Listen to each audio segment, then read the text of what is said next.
Oh ini agak susah guys, soalnya ada ini, ada kawat duri ini, jadi nggak bisa kita ngambil ke sana, atau ngambil ke samping, jadi agak susah ngambilnya guys. Buahnya mantap.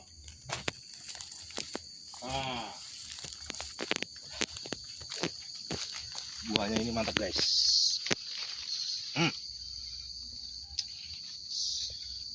Terbaik buahnya guys.